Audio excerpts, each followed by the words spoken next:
नमस्कार, मैं हूं श्वेता सिंह और आप देख रहे हैं आज तक। इस समय मैं एक ऐसे इलाके में मौजूद हूं जहां से दक्षिणी मोर्चा एक तरह से समझिए कि खोलने का प्रयास रूस की तरफ से किया जा रहा है। ये तमाम वो नागरिक इलाके हैं, गांव हैं, शहर हैं जहां पर बमबारी रूस की तरफ से की जा रही है।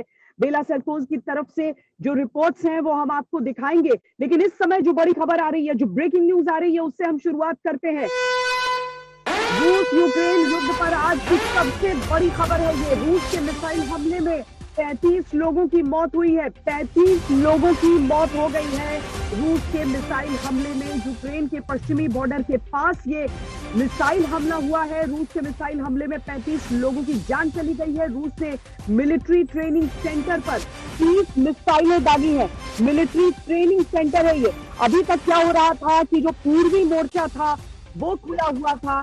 पूर्वी मोर्चे की तरफ से वो बढ़ रहा था रूस आगे की ओर। पूर्वी यूक्रेन जो था वो इसकी जद में था, लेकिन आज बहुत अहम इसीलिए इस जंग में आज का दिन, क्योंकि अब जो पश्चिमी यूक्रेन है उसे भी टारगेट किया जा रहा है। सबसे पहले ये रिपोर्ट देख लीजिए।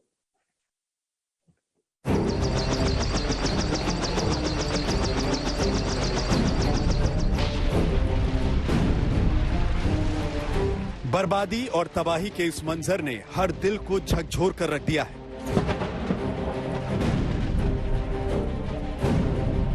रूस यूक्रेन युद्ध के 18 दिन बीत चुके हैं, लेकिन न जंग की दशा का पता चल रहा है, न दिशा का। न रूस यूक्रेन की नीति का और न ही इन दोनों की नीयत का। खेरसन खात्मे की कगार पर है। खार्किव का हाल बेहाल है। मारियुपोल मटियामेट हो गया है। मेटिनोपोल में मातम है। इरपिन में चित्कार और रूस की ताकत के सामने राजधानी कीव का किला किसी भी वक्त ढह सकता है। युद्ध के 18वें दिन भी यूक्रेन जख्मी हो रहा है। वासिल कीव शहर में आयुध डिपो पर रूस ने जमकर बमबारी की। वोल्नोवाखा शहर पर भी रूस ने हमला बोला है। मारियुपोल शहर की इमारतों पर टैंक गोले बरसा रहे हैं। कीव के बेहद करीब पहुंच चुकी है रूसी सेना। कहा जा रहा है कि पुतिन की फौज राजधानी में राष्ट्रपति भवन से महज 30 किलोमीटर की दूरी पर है। ये देखिए ऑब्स्टेकल जो हैं, ये यहाँ जगह जगह सड़क के ऊपर हैं, ताकि जो टायर वाली गाड़ियां हैं, रबर के टायर वाली गाड़ियां हैं, उनके लिए इसको इस्तेमाल किया जा सके। रोड को जब जरूरत पड़े बंद किया जा सके और जो वो है वो इसको किसी भी तरह से क्रॉस ना कर सके। तो इस तरह की तैयारी शुभंकर इस वक्त कीव शहर के अंदर गली गली में है, हर रोड पे है, कोने कोने में है। हालांकि जंग में बर्बाद होते यूक्रेन को लेकर उम्मीद की एक आस जरूर बंधी है। रूसी राष्ट्रपति पुतिन ने माना है कि बातचीत सकारात्मक दिशा में जा रही है। रूस यूक्रेन के बीच इजरायल भी मध्यस्थता कर रहा है और इसके नतीजे सामने आ रहे हैं। यूक्रेन के राष्ट्रपति जेलेंस्की जेरूशलम में पुतिन से सीधी मुलाकात के लिए तैयार है। फिलहाल चौथे दौर की बातचीत की तारीख और जगह का खुलासा नहीं हुआ है। फ्रांस के राष्ट्रपति मैक्रों भी लगातार पुतिन के संपर्क में है। यूक्रेन युद्ध के हालात पर भारत भी फिक्रमंद है और दिल्ली में पीएम मोदी ने इस पर बैठक भी की है। हालांकि राहत की आस के बीच यूक्रेन को अभी राहत मिल नहीं रही। रूस की भारी बमबारी में बेलासरकोव के इस इलाके में, रिहायशी इलाके में भारी तबाही, एक नहीं दो नहीं कई घर यहां पूरी तरह से अब नष्ट हो चुके हैं। जैसे आप इस घर में देखिए, एक के बाद एक कई रॉकेट आए और ये घर ध्वस्त हो गया। लेकिन एक ही घर इस तरह का नहीं है। अगर आप पीछे देखिए तो वहां बच्चों की खेलने की जगह वो पूरी तरह से नष्ट हो गई। वो घर पूरी तरह से ध्वस्त हो गया और इतनी तबाही यहां पर मची है कि अब इस इलाके से लोगों को छोड़कर जाना पड़ा है। रूसी हमलों के खौफ से यूक्रेन के लोग अपना घर बार छोड़कर या तो देश के बाहर जा रहे हैं या फिर बंकरों में छिपने को मजबूर हैं। जो बच गए हैं वो हथियार चलाने की ट्रेनिंग ले रहे हैं। तो जो प्रशिक्षण एक आम सैनिक को 3 महीने में मिलता है, वो इन सभी लोगों को 3 दिन में पूरा करना पड़ता है।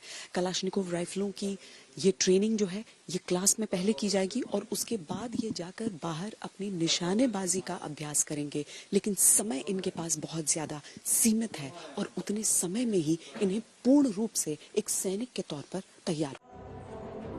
रूस की सैन्य ताकत के सामने यूक्रेन की क्षमता कहीं नहीं टिकती, लेकिन लोगों के हौसलों को राष्ट्रपति जेलेंस्की के जज्बे वाले संदेश परवान चढ़ा रहे हैं। Мільйони людей у різних країнах, які ще 17 днів тому могли і не відчувати, що спільне у них. У всіх є у нас, у всіх є. А зараз це очевидно. Мир, свобода, любов до своїх дітей. Дітей, заради яких ми воюємо, щоб вони мали майбутнє. जेलेंस्की भले ही रूस को नुकसान पहुंचाने के लाख दावे करें, लेकिन इस वक्त जरूरत है हकीकत और अपनी क्षमता के हिसाब से देश हित में फैसले लेने की। दुनिया तीसरे विश्व युद्ध के कगार पर खड़ी है और ऐसे में विश्व यही उम्मीद कर रहा है कि रूस और यूक्रेन में जंग जल्द से जल्द खत्म हो। श्वेता सिंह और राजेश पवार के साथ गौरव सावंत, कीव, यूक्रेन आज तक। हमारे साथ तमाम खास मेहमान इस समय दिल्ली स्टूडियो से जुड़े हुए हैं। हमारे साथ लेफ्टिनेंट जनरल सतीश दुआ है, लेफ्टिनेंट जनरल राकेश शर्मा है और मेजर जनरल AK सिवाच इस समय हमारे साथ हैं और हमारे 3 संवाददाता जुड़ रहे हैं साथ में, गौरव सावंत, राजेश पवार और गीता मोहन, तीनों हमारे साथ जुड़ रहे हैं। ये जो कीव शहर का जो आप ग्राउंड पर अगर देखेंगे, अचानक तैनाती यहाँ पर बहुत सैनिकों की बढ़ी है। आप बैरिकेड्स की संख्या हम यहाँ पर अधिक देख सकते हैं और मैं पहले जो हमारे ग्राउंड के रिपोर्टर्स हैं उनसे ही जुड़ती हूँ ताकि उसका विश्लेषण उसके बाद हम अपने मेहमानों के साथ करें। गौरव, क्या आकलन है, क्यों इस तरीके से हम तैनाती ज्यादा देख रहे हैं? एक वो कहते हैं ना, जब ग्राउंड पर आप रहते हैं तो आपको सेंस बेहतर हो जाता है परिस्थिति का। तो इस समय की परिस्थिति में अगर हम तनाव बढ़ता देख रहे हैं तो आपके आकलन में क्या ये सही है? बहुत ज्यादा तनाव यहाँ बढ़ा है श्वेता। राजधानी कीव में आसपास के इलाकों में रूस की सेना तेजी से आगे बढ़ती जा रही है। रूस की सेना अब अगर ब्रोवरी का इलाका हो या इरपिन और बूचा का इलाका हो, काफी हद तक उन क्षेत्रों में आगे बढ़ी है। ब्रोवरी में खबर कुछ इस तरह की भी आई थी कि उनको कुछ पीछे खदेड़ने में सफल रही यूक्रेन की सेना, लेकिन जमीनी स्थिति देखिए, आज मेजर इवैक्यूएशन हो रहा है इस जगह से। मेजर इवैक्यूएशन का मतलब यहाँ से 4000 लोगों को निकालने के लिए यहाँ के जो गवर्नर है ओलेक्सी कुलेबा, उन्होंने बसें ऑर्गेनाइज की है। यानी ब्रोवरी के इलाके को खाली कराया जा रहा है, इरपिन और बूचा के इलाके को खाली कराया जा रहा है कि वहां पर कोई सिविलियन ना रहे। इसका अर्थ क्या है? यानी अब लड़ाई राजधानी कीव के बेहद निकट पहुंच चुकी है और आने वाले समय में, यानी आने वाले 24 से 48 घंटे अगर बातचीत के जरिए समाधान नहीं निकला तो बहुत संवेदनशील हो सकते हैं इस पूरे युद्ध में। एक निर्णायक दौर में ये युद्ध प्रवेश कर रहा है। श्वेता, राजेश, लवीव में एक हमले में इतने लोगों की मौत हो जाना, 35 लोग बताए जा रहे हैं, ये क्या अब जो युद्ध है, जो हमें लग रहा था कि ईस्टर्न यूक्रेन तक सीमित रहा है, अब पश्चिम की ओर भी वो मोर्चा जा रहा है? इवैक्यूएशन जितनी बड़ी संख्या में हम देख रहे हैं, यूनाइटेड नेशंस के भी मूव होने की बात वहां से आ रही है। देखिए श्वेता, जो United nation high commission for refugees है, UNHCR, वो इस पूरी मुहिम में पिछले 10 दिन से लगा हुआ है। काफी डोनेशंस आ रहे हैं और काफी ग्रांट्स उसके लिए सैंक्शन हुए हैं। जितने भी रेफ्यूजीज के लिए शेल्टर, होम वहां बनाए जा रहे हैं, खाना पीना, उनकी रिहाइश, उनका मेडिसिन, हर चीज के ग्रांट अभी United Nations high commission for refugees के थ्रू आ रहे हैं। चाहे वो पोलैंड में हो, हंगरी में हो, स्लोवाकिया में हो, मोल्डोवा में हो, हर जगह वो इसमें ऑलरेडी इन्वॉल्व है। जहां तक शहरों के इवैक्यूएट करने का सवाल है, कल मैंने ब्रोवरी से रिपोर्ट किया था कि बड़ी बड़ी कतारें गाड़ियों की थी, लोग छोड़ के निकल रहे हैं, क्योंकि जब बमबारी आपके बिल्कुल घर के ऊपर आ जाती है तो लोग, हमने इरपिन में भी देखा कैसे छोड़ के जा रहे थे। लेकिन मैं ये मानता हूं अभी भी कि जो मूव है रशियन आर्मी का कीव के चारों तरफ, वो स्लो है थोड़ा। देखिए हम कितने दिन से रिपोर्ट कर रहे हैं, इरपिन से और ब्रोवरी से कितना मूवमेंट हुआ है। 2 किलोमीटर इरपिन में, 2 किलोमीटर और ब्रोवरी में जो 2-3 किलोमीटर अंदर आए थे वो भी वापस धकेल दिया गया है। तो जो मूव है अभी रशियन आर्मी का, वो स्टंटेड हो गया है। उसमें जो तेजी, जो मोमेंटम था, जो हमने शुरू में देखा था, वो मोमेंटम कहीं ना कहीं टूटता हुआ नजर आ रहा है। और इरपिन के इलाके में उन्होंने कुछ बढ़त जरूर बनाई है और काफी नजदीक आ गए हैं शहर के, लेकिन ब्रोवरी में, जो कि दूसरी एक्सिस से शहर के अंदर आती है नॉर्थ ईस्ट से, इसमें उनके टैंकों को पीछे धकेल दिया गया है। कई टैंक तबाह हुए हैं रूसी, ऐसी खबर आई है। हम देख नहीं पाए उनको, लेकिन जब हमने उनसे बात की कि वो टैंक हैं कहाँ जो डिस्ट्रॉय हुए हैं, तो हमें बताया गया कि उनको यूक्रेनियन आर्मी ने टो करके अलग ले गए हैं। लेकिन जो टैंकों के अंदर सामान था वो उन्होंने हमें जरूर दिखाया। रूसी सैनिकों की टी-शर्ट्स, उनका सामान, बॉक्सेस वगैरह, वो हमने जरूर देखे। तो कहीं ना कहीं हम ये देख रहे हैं अभी कि कीव के चारों तरफ ऑफेंसिव थोड़ा स्लो हो रहा है, लेकिन अभी रूस का फोकस वेस्टर्न यूक्रेन पे शिफ्ट हो गया है। देखिए आप लवीव में आज हमले हुए हैं, इवानो फ्रैंको में हमले हुए हैं, और इन सब के हमलों में एक बड़ी खतरनाक चीज है, वो ये है कि ये इलाके नेटो देशों की सीमा के बहुत करीब हैं। आप लवीव से आए थे, आपको मालूम है लवीव कितना करीब है पोलैंड की सीमा से। इवानो फ्रैंको लगता हुआ है हंगरी से। तो अगर बाय चांस थोड़ा भी मिसकैलकुलेशन होता है मिसाइल में, कोई मिसजजमेंट होता है और ये मिसाइल अगर हिट करती है किसी नेटो देश को, तो आप देखेंगे कि डायरेक्टली रशिया और नेटो एक दूसरे के आमने सामने माना जा रहा था, वहां से भी अब निकलने की तैयारी हो चुकी है। हम पहले भी बता चुके हैं कि जिस तरीके से कई जो मीडिया कर्मी हैं वो भी लवीव से रिपोर्टिंग कर रहे थे, लेकिन अब वहां से भी उन्हें भी इवैक्यूएट करने की बात हो रही है।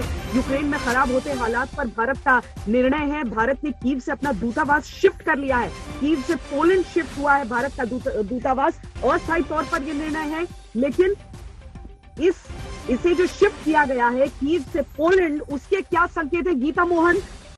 कितनी खतरनाक स्थिति समझे कि भारत ने पहले जो कीव से लवीव की तरफ मूव किया, लेकिन अब लवीव से अस्थायी तौर पर पोलैंड की ओर जो भारतीय दूतावास है उसे स्थानांतरित किया जा रहा है। गीता, श्वेता, स्ट्रेटेजिक डिसीजन है, क्योंकि अगर आप देखें कुछ समय पहले ही जब लास्ट इंडियंस जो इवैक्यूएशन के मिशन के तहत निकाले गए थे, उनके निकलते ही हमें जो हमारे सूत्रों के हवाले से हमें पता चला था कि एम्बेसी यहाँ कीव से लवीव शिफ्ट हो चुकी है और कुछ दिन और रुकेंगे। अगर हालात खराब हुए तो लवीव से वो पोलैंड शिफ्ट होने वाले थे, तो वो हो गया है।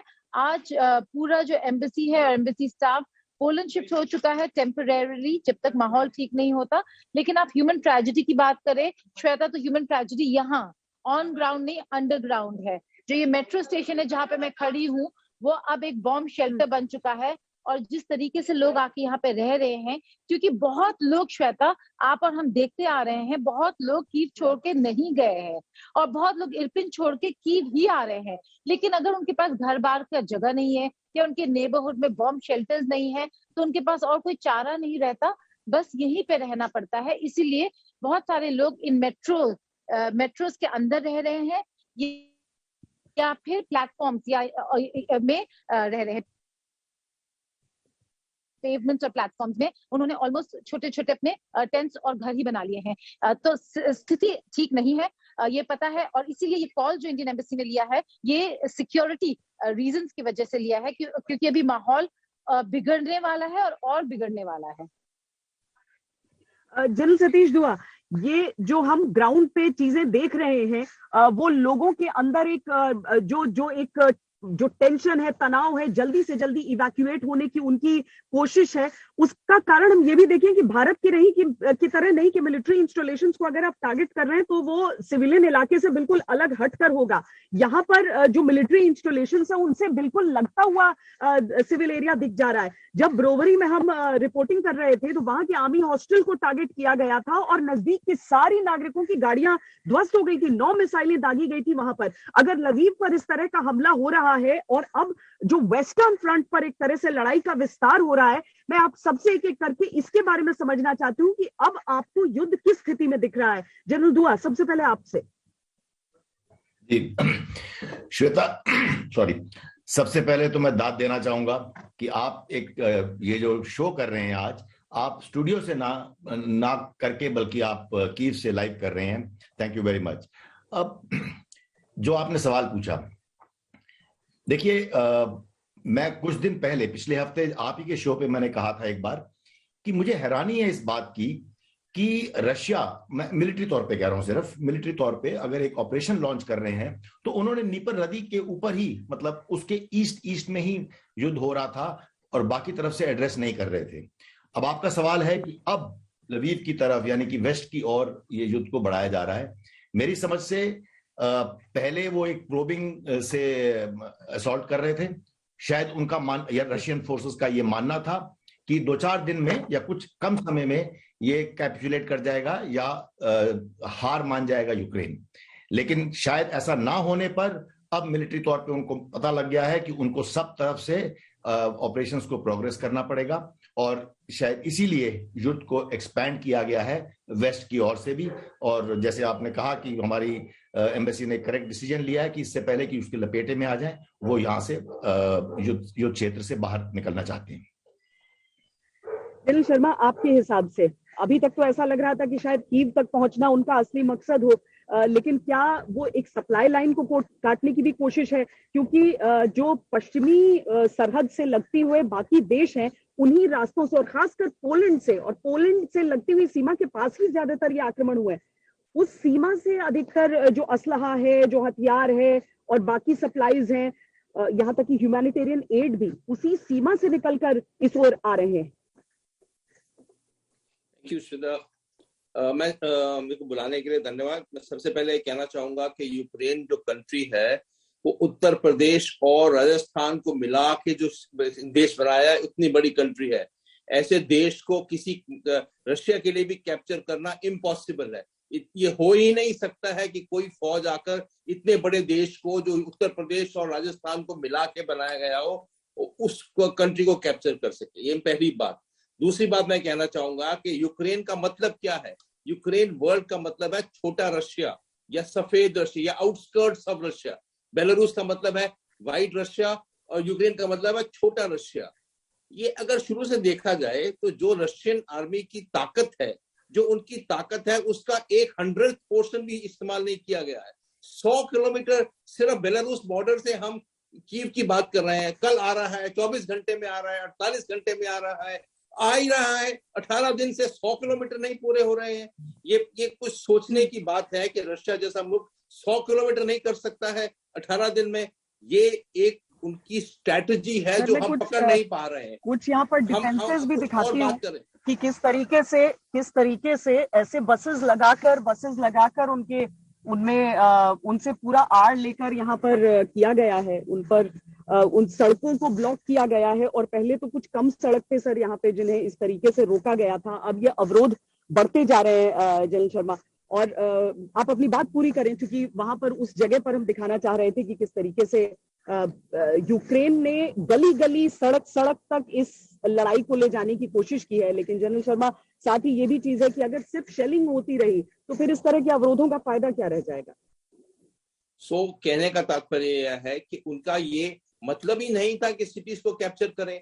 ये सिटीज की जो हम बात कर रहे हैं, शहरों को कैप्चर करने का कोई तरीका ही नहीं, वो सोच विचार ही नहीं था। जिस किस्म की फौज को रशिया ने यहाँ पे डिप्लॉय किया है, उसमें शहरों को कैप्चर करने का अंदेशा नहीं सोचा जा सकता। और ये हम उनकी स्ट्रेटेजी के बारे में विचार नहीं, बिकॉज हमको उनकी स्ट्रेटेजी पता ही नहीं है कि उन्होंने किस हिसाब से स्ट्रेटेजी बनाई है। तो वो स्ट्रेटेजी में हम बोल रहे हैं कि वो आगे बढ़ रहे हैं, धीरे बढ़ रहे हैं। वो धीरे बढ़ने का नेम नहीं था। शायद उनका एक मिस कैलकुलेशन हुआ कि इतनी फौज देख के यूक्रेन की गवर्नमेंट कैपिटुलेट हो जाएगी, पर वो नहीं हुई।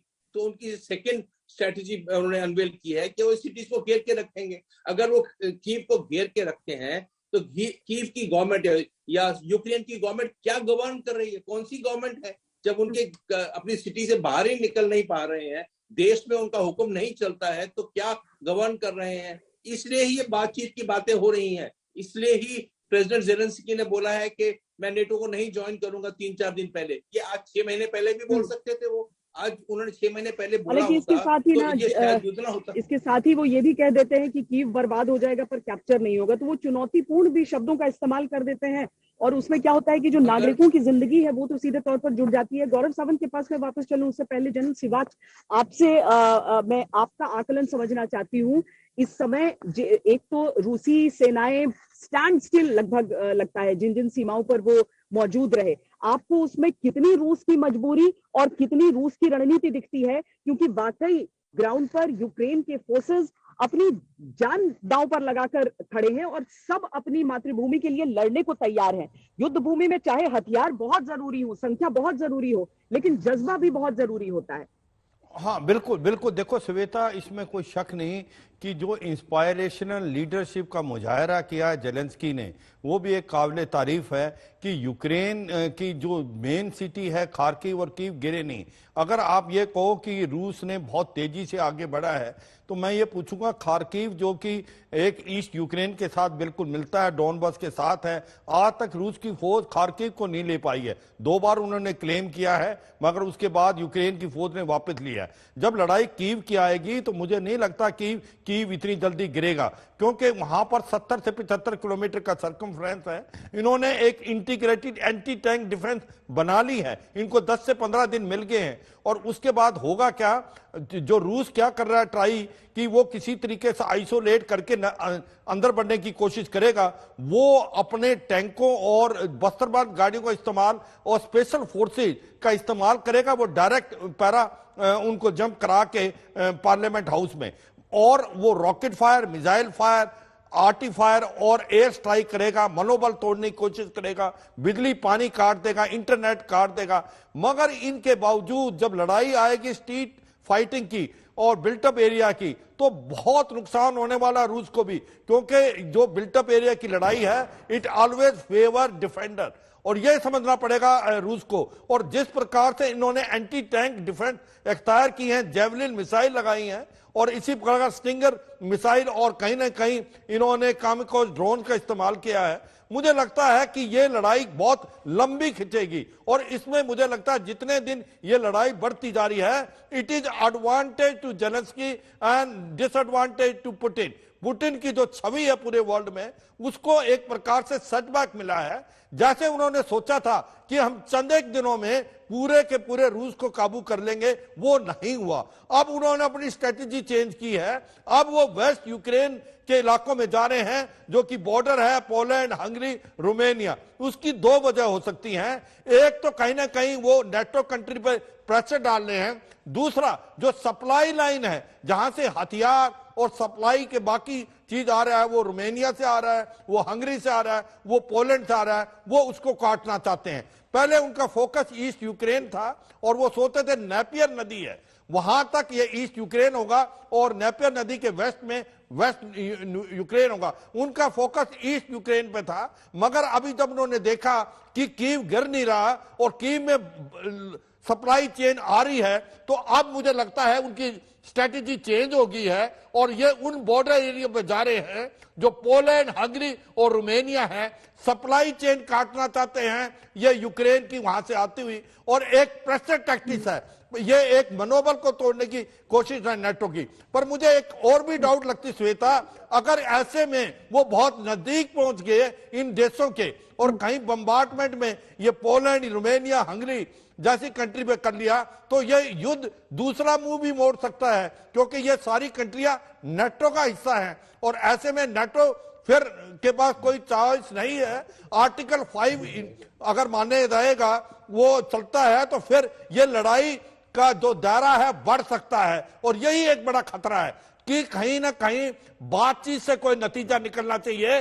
जिस प्रकार से इजराइल जो प्रधानमंत्री हैं वो एक प्रकार से बातचीत कराना चाहते हैं दोनों देशों का, मुझे लगता है अंत में इसका हल डिप्लोमेटिक और पॉलिटिकल सॉल्यूशन निकलेगा, मिलिटरी नहीं। मगर जितने दिन ये लड़ाई खींची जाती है, तो ये फायदा यूक्रेन को है। It is a disadvantage to Putin. Putin की छवि बहुत अभी गिरी है, और एक प्रकार से ऐसा लगता है रूस के अंदर भी बहुत लोगों की आवाज आ रही है पुतिन के against. Media warfare, cyber warfare और इंफॉर्मेशन वारफेयर, वो है यूक्रेन ने जीता, क्योंकि उसमें नेटो और यूरोपियन कंट्री उसकी मदद कर रहे हैं। और मुझे लगता है कि जो इंफॉर्मेशन आ रही है रूस से, वो बहुत कम है। तो ऐसे में भी पूरे वर्ल्ड का जो ओपिनियन है, वो मुझे लगता है सिंपैथी यूक्रेन की तरफ है, क्योंकि यूक्रेन ऐसा लगता है लोगों को कि ये बलि का बकरा बना दिया है, उसकी कोई गलती नहीं है, उसके ऊपर ये क्यों हो रहा है। और मुझे लगता है इसमें फायदा दो देशों को है,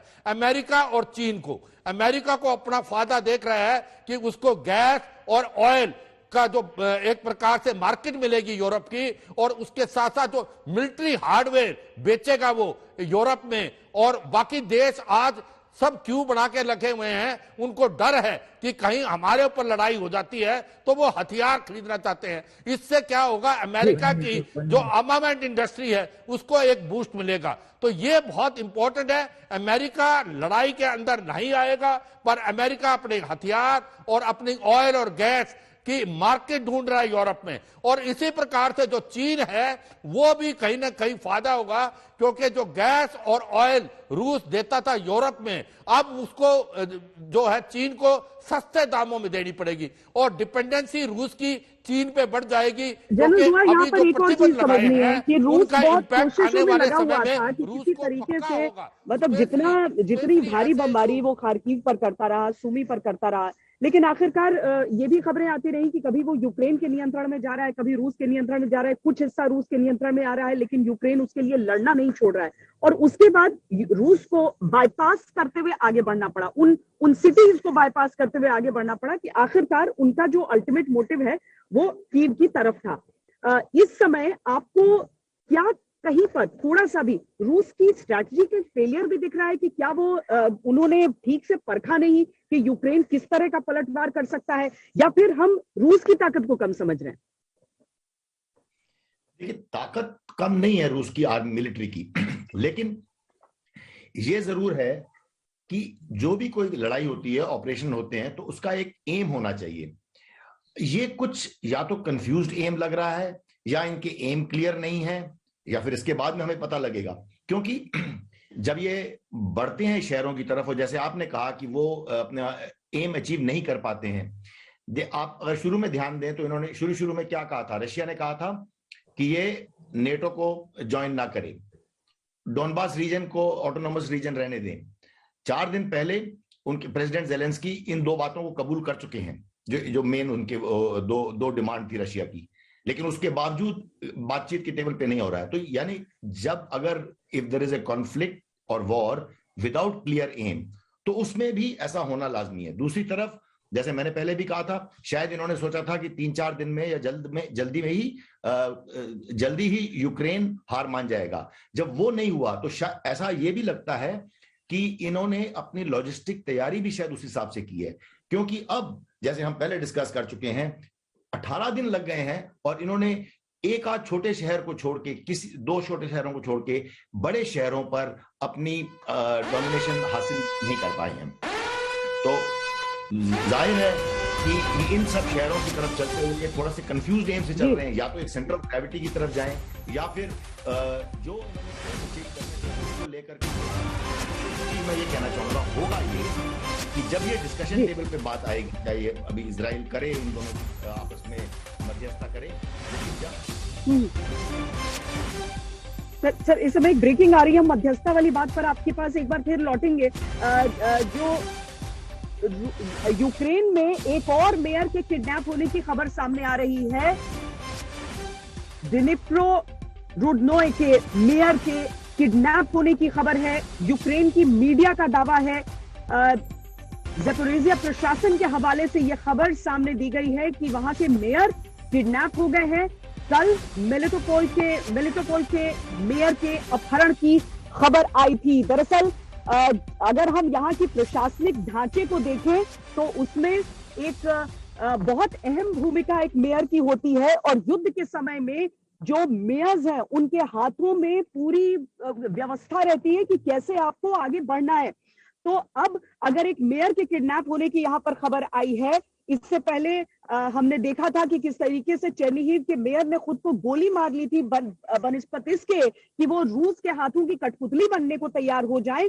तो अब रूस का पूरी तरीके से लक्ष्य क्या है, रूस की मंशा क्या है, वो धीरे धीरे स्पष्ट होकर हमारे सामने आती जा रही है। जनरल शर्मा, जिस तरह से रूस निकला था तो एक राजनीतिक बदलाव के लिए निकला था, वो संविधान में बदलाव चाहता था। अगर मौजूदा सत्ता नहीं कर सकते तो सीधे तौर पर उसकी तरफ से यह कह दिया गया कि हम बदल ही डालेंगे वो। अब अगर मेयर्स को ऐसे टारगेट किया जा रहा है, एक एक करके आगे बढ़ते हुए अपदस्थ किया जा रहा है या फिर अपने व्यक्ति को बिठाया जा रहा है, तो लक्ष्य तो रूस का साफ है इस समय। श्वेता, मैं 2 बातें कहना चाहूंगा। पहली बात तो भारी बमबारी जो हम बोल रहे हैं बार बार, वो हमने बगदाद में देखी थी जो अमेरिकन ने किया था, और रशियंस की देखी थी जो सीरिया में किया था, और हमने देखा था अलाइड फोर्सेस ने लिबिया में किया था, जहां शहर के शहर विध्वंस हो गए। अभी जो हमको विजुअल दिखाई दे रहे हैं, जहां पे आप हैं या राजेश पनवर है या गौरव सावंत है, वो शहर विध्वंस नहीं हुए हैं। और राजेश पनवर ने बोला उनको 100 जर्नलिस्ट के साथ घुमाया गया, उसमें उनको पूरे शहर में 2 बिल्डिंग गिरी हुई दिखाई दी। सो मतलब हम ज्यादा एग्जैजरेट करके नहीं बोलना चाहिए, शहर वैसे के वैसे खड़े हैं।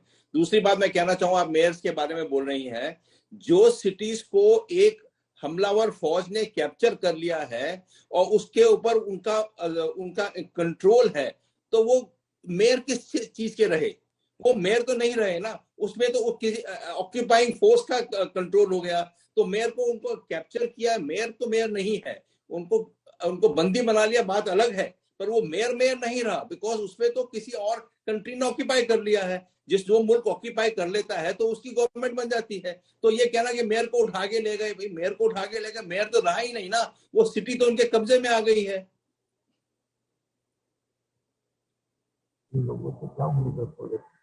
जनरल शर्मा, पर हम आपको साथ में ये भी बताएं कि जैसे मैं 2-3 इलाकों में, जहां पर जो जैसे इरपिन का इलाका हो गया, इरपिन बूचा हो गया, वहां पर कई घरों को मैंने जमींदोज देखा है।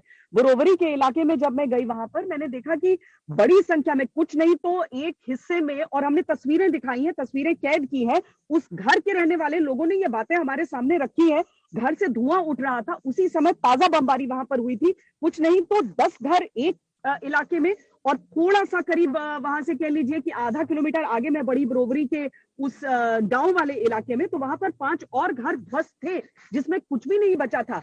अब ये वो इलाका था जिसमें सबसे पहले इवैक्यूएशन की शुरुआत हुई थी, क्योंकि जैसे ही शेलिंग हुई थी वहां से लोगों को बॉम्ब शेल्टर में रखा गया था, बाहर नहीं निकले थे वो।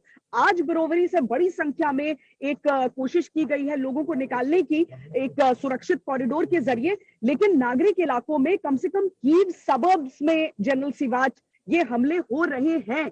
हम कीव सबब में ही पिछले 2 दिन से रह रहे हैं ताकि हम वहां की बमबारी देख पाए। तो वहां के कुछ खेतों में बमों के गिरने की बात आई है, हालांकि वो विस्फोट नहीं हुआ था उसमें, और बाद में उन्हें डिटोनेट किया गया था, और यूक्रेन की जो फोर्सेस थे वहां पर, वो उन्होंने उस पर अपना नियंत्रण करके उसे आगे ले गए। जनरल सिवाच, मिलिट्री ठिकानों पर भी अगर आक्रमण होते हैं तो जद में आते हैं आम नागरिक, और युद्ध की सबसे बड़ी त्रासदी ये हो जाती है। इस समय लोग यहाँ पर बहुत ज्यादा परेशान हैं कि वो निकले तो कैसे निकले तो कितने समय में निकले, अगर बॉम्ब शेल्टर्स में समय गुजारे तो कितनी रातें वहां पर गुजारे। लोगों के लिए ये कठिनाई हो रही है, क्योंकि हर एक व्यक्ति के पास वो ऑप्शन नहीं होता कि वो देश छोड़कर, सब कुछ छोड़कर पीछे और देश से निकल जाए। हाँ, बिल्कुल। देखो श्वेता, इसमें कोई शक नहीं कि जिस प्रकार से पूरे चारों तरफ से घेरा डाल दिया है यूक्रेन के जो कीव है, एक तो समझना पड़ेगा, जो कीव है वो ग्रेविटी ऑफ वो पावर ऑफ सेंटर है, और ये एक प्रकार से सेंट्रल पॉइंट है, और यहां पर ही यूक्रेन की जो गवर्नमेंट है, अगर कीव गिर जाता है तो फिर कुछ नहीं रहता। मगर जिस प्रकार से स्थिति है, कीव इतनी जल्दी नहीं गिरेगा, और कीव के अंदर जो लोग हैं उन्होंने अपना राशन पानी कुछ दिनों के लिए कर लिया इकट्ठा, और जो फौज है उसने एंटी टैंक डिफेंसेज बहुत अच्छी तरीके बना रखी है। तो जो सोच रहे हैं हम कि रूस की जो फौज है, जो 30 किलोमीटर के दायरे में आ गई है, आइसोलेशन कर लिया है, अब वो आगे बढ़ेगी और कहीं न कहीं कीव को काबू कर लेगी, मुझे लगता नहीं कि इतनी जल्दी कुछ होने वाला है। क्योंकि कीव की जो लड़ाई है बिल्टअप एरिया की, it is always advantages to defender, और डिफेंडर ने बहुत ही अच्छी तरीके से एंटी टैंक डिफेंसेस बनाई हुई हैं। तो जो लोग हैं कीव के अंदर, उन्हें घबराने की जरूरत नहीं है। अब वो भागने की कोशिश करेंगे तो वो फिर गड़बड़ हो सकती है, क्योंकि चारों तरफ से रूस की फौज ने उनको घेरा हुआ है। मगर यह भी सच है कि रूस की फौज अंदर नहीं बढ़ पाएंगी कीव में, क्योंकि जो एंटी टैंक डिफेंसेज हैं और जो कीव का चारों तरफ का इलाका है वो कंजस्टेड है, उसके अंदर सड़कें बहुत भीड़ी हैं, उसके अंदर टैंकों का और बस्तरबंद गाड़ियों का अंदर बढ़ना बहुत मुश्किल है। मगर जैसे जैसे आप कीव के सेंटर में जाते हैं, वहां पर रोड ज्यादा खुली हैं, वहां पर मल्टी स्टोरी बिल्डिंग है, वहां पर जो है मुझे लगता है स्पेशल फोर्सेज के ऑपरेशन हो सकते हैं। मगर ओवरऑल अभी कहीं न कहीं रशिया जो है, रूस बुखला गया है, उसको लगता है कीव तो किसी तरीके से लेना है। मुझे लगता है पुतिन हर चीज झोंक देगा कीव को लेने के लिए, और इससे क्या होगा, इंफ्रास्ट्रक्चर का बहुत डैमेज होगा और कोलेटरल जो है कैजुअलिटी होंगी। तो एक प्रकार से मुझे लगता है ये आर पार की लड़ाई है कीव की। कीव को लेने के लिए ये एडी का जोर लगा देगा आप जो पुतिन है, और मुझे लगता है कि कीव की लड़ाई बहुत लंबी खिंचने वाली है। क्योंकि कीव के अंदर जो डिफेंसेस बनाई हुई है यूक्रेन की फौज ने वो बहुत। जन की बात आपको थोड़ी देर के लिए रोक रहे हैं क्योंकि एक और बड़ी खबर हमारे सामने आ रही है जो बातचीत से जुड़ी हुई है रूस और यूक्रेन के बीच। रूस और यूक्रेन के बीच चौथे दौर की बातचीत होगी।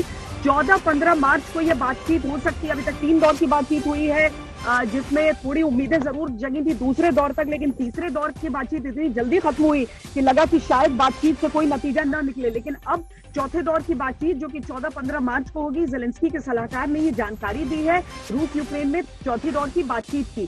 तो ये बड़ी खबर इस समय की, क्योंकि जनरल दुआ कहते हैं ना कि युद्ध की शुरुआत गोली से होती है और युद्ध का जो अंत है वो बोली से। तो अब क्या ये बोली, क्या ये बातचीत, क्या ये कोई परिवर्तन लाएगा?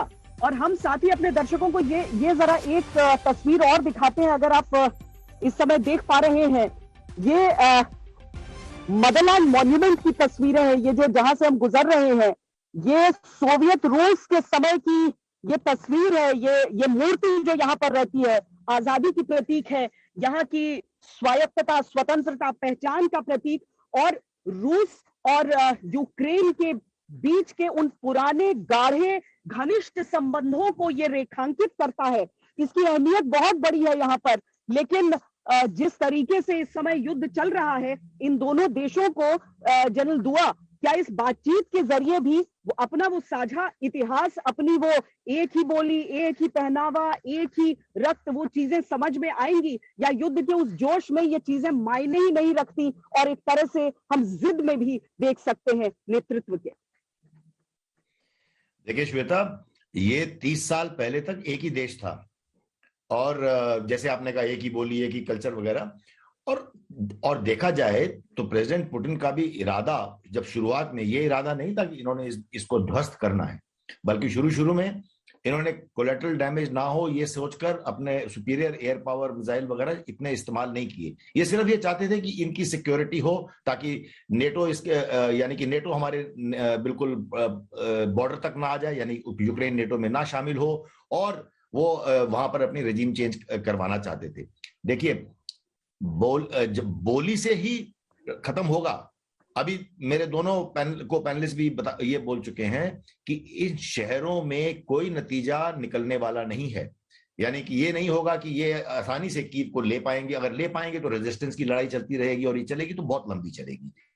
इसलिए जब नेक्स्ट बार्गेनिंग टेबल पे बैठेंगे, नेगोशिएशन टेबल पे, जैसे आपने बताया कि शायद 14-15 मार्च को होगा, अब से 2 दिन बाद, 3 दिन बाद, तो फिर ये देखना चाहेंगे कि किसका पलड़ा कितना भारी है। बस यही होगा, ये नहीं कि कोई नतीजा हो गया और एक शहर को ये पूरी तरह से अपने कब्जे में ले पाए, अपनी हुकूमत चला पाए। तो जाहिर है अब न सिर्फ इन दोनों देशों की, इनकी आर्मीज की आपस में बातचीत होनी है, बल्कि अब पूरे विश्व को मैं समझता हूं ये चाहिए, ये बाकी जो भी स्टेक होल्डर हैं इन पे दबाव डालें कि लड़ाई खत्म करें। अब जो भी हल होगा वो बोली से हो। श्वेता, दरअसल हम यहाँ से गुजरते हुए भी जितने हथियारों को भी डिस्प्ले पर देख लेते हैं जनरल शर्मा, उसमें एक साझा इतिहास इनका नजर आ ही जाता है। खार्किव की फैक्ट्री में बने हुए वो टैंक, वो गाड़ियां यहाँ पर नजर आती हैं, और फिर खार्किव की वो तस्वीर सामने आती है जो बिल्कुल धुआं वहां पर हर एक इमारत को जमींदोज किया गया। पर इस समय अगर पूरी दुनिया में हर कोई कुछ चाहता है, पक्ष लेने की बात नहीं है यहाँ पर, लेकिन हर एक व्यक्ति यही चाहता है कि युद्ध ना हो, किसी तरीके से इसका समाधान निकले, और ये पूरा जो 18 दिन से जो ये हम बमबारी देख रहे हैं वो सारी चीजें अब बंद होनी चाहिए। लेकिन इसका अंत आप किस हिसाब से देख रहे हैं? पुतिन जिस तरह के लीडर हैं, क्या वो रुकेंगे?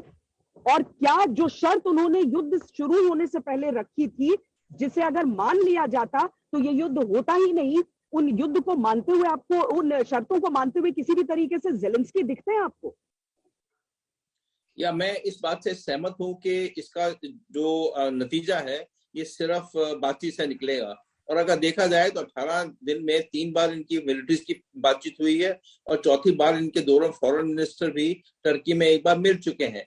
उसका कोई फॉलो अप नहीं निकला है, इसका मतलब बातचीत नहीं, ये रुकी नहीं है। और तीसरी बात मैं कहना चाहूंगा कि प्रेसिडेंट जेलेंस्की एक ज्यू है और प्रेसिडेंट पुतिन ने डीनाजिफिकेशन की बात की थी, यहाँ पर यूक्रेन में 3-4 नाजी बटालियंस हैं, जैसे कि एक बार मेरी बातचीत में गौरव सावंत ने बोला था, वो अजोव बटालियन जो है, जो मैरियोपोल में है, वो सब वैसे निशान लगाते हैं, स्वास्तिक है। और पुराने काफी साल पहले यूनाइटेड नेशंस ने भी और यूनाइटेड स्टेट्स ने भी बोला था इनकी कल्चर ठीक नहीं है। ये जो इरेगुलर टाइप बटालियंस हैं, अजोव बटालियन, आइदर बटालियन, डनेप्रो 1, डनेप्रो 2, ये अच्छी यूनिट्स नहीं है, ये इरेगुलर यूनिट्स हैं, इनमें नाजी कल्चर है, बिकॉज वो वेपन एसएस का लगाते हैं, झंडे भी उनके कैरी करते हैं। सो ये जो यूनिट्स हैं, ये डीनाजिफिकेशन की बात हुई थी। तो इजराइल का इसमें एक इन्वॉल्वमेंट ये भी है कि नाजी हैं जिन्होंने ज्यूज को मारा था सेकेंड वर्ल्ड वॉर में, परंतु प्रेसिडेंट ज़ेलेंस्की भी एक ज्यू है। इजराइल की भूमिका बहुत इंपॉर्टेंट पड़ती है और मेरे विचार में बहुत सोच समझ के इजराइल को इसमें इन्वॉल्व किया गया है कि इजराइल दोनों तरफ से इन्वॉल्व है, रशिया की तरफ से भी और यूक्रेन की तरफ से। और मेरे विचार में ये एक आगे कदम बढ़ेगा। और मैं लास्ट बात ये कहना चाहूंगा, श्वेता आप अलाउ करे तो, वेस्ट ऑफ डनाइप्रो रिवर में कई जगह पर टारगेट हुआ है। इस सारी लड़ाई में एयर पावर का इस्तेमाल ही नहीं हुआ है।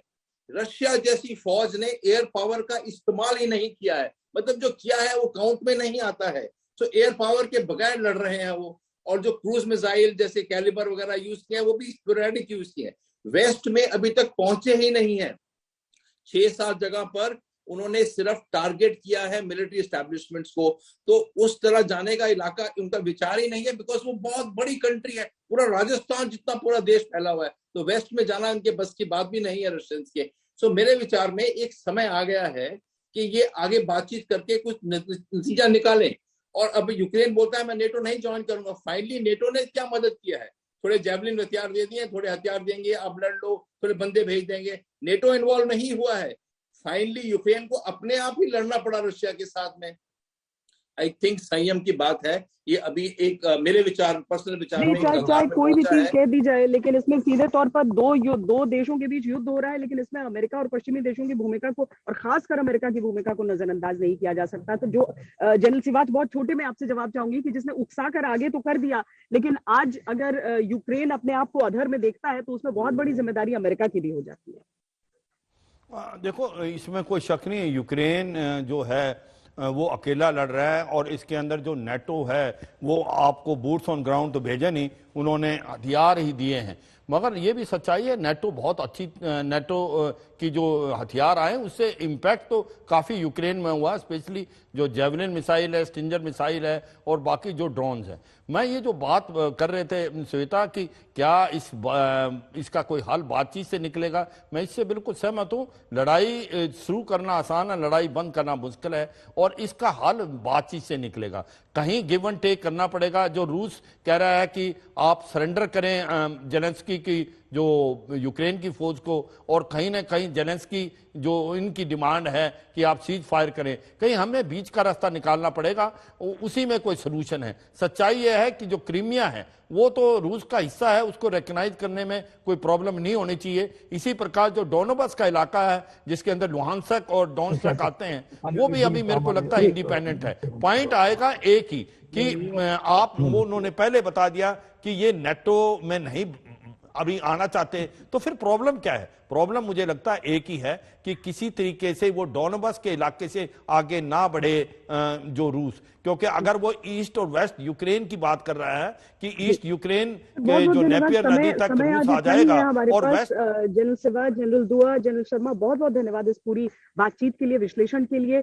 हमारी ग्राउंड रिपोर्ट्स लगातार यहाँ से जारी हैं और युद्ध को लेकर जो पूरा विश्लेषण है, सैन्य विश्लेषण, हम आपके लिए प्रस्तुत करते रहते हैं।